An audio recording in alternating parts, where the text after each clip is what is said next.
Now, as our constitution is moving forward, we can get a question that we don't have any critics who are criticizing the constitution.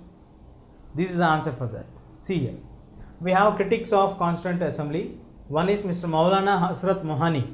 Maulana Hasrat Mohani clearly criticized the Constituent Assembly that it is nothing that the Constituent Assembly has framed a new constitution except than the 1935 Act.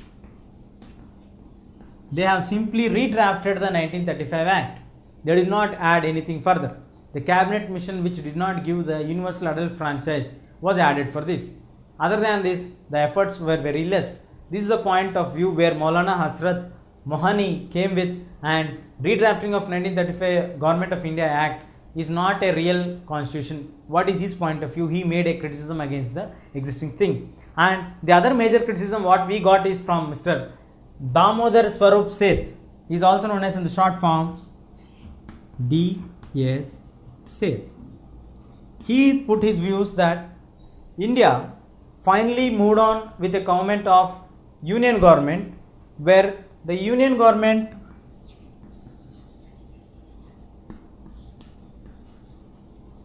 is really a very strong government when compared to the state governments which are given for us. So, in the technical terms or in the federalism, the true federalism spirit was not followed. It was made clear that the union governments will have major powers, and because he got this view by dividing of the powers.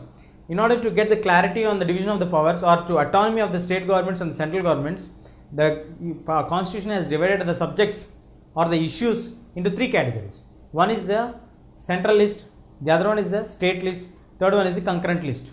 Central list, the entire powers on the subjects of the central list were given to the central government. State list, the entire powers on the state list of the subjects are given to the state governments.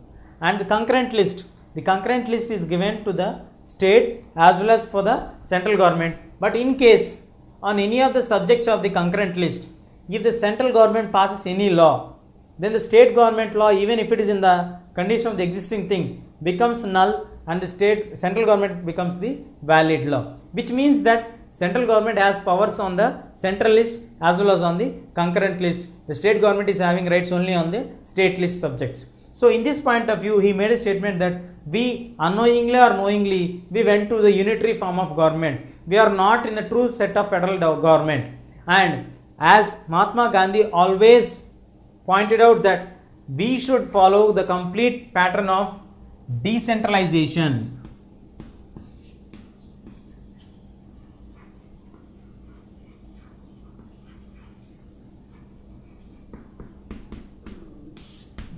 The decentralization should be followed and not the concentration of power at a single hand or a single point of time.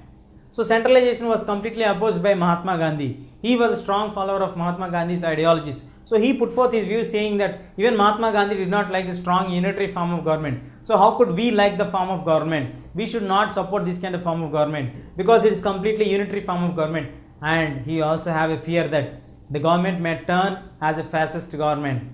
Fascist government is nothing but the government which is elected in Italy by Mussolini became the leader or a turned dictator.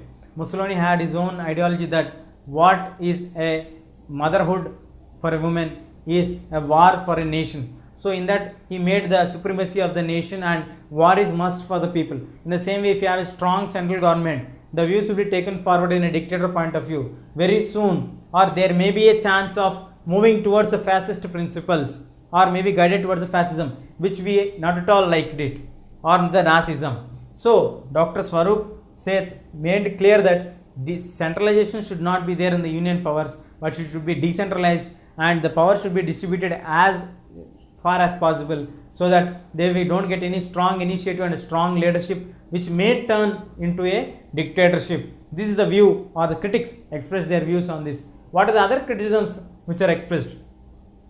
How are the debates going on the other issues? For example, we shall take on the fundamental rights. What is the doubt raised on the fundamental rights? What is the alternative given for that? What is the further issue discussed? How far the issue went on? Who raised the issue against the fundamental rights? We will discuss now.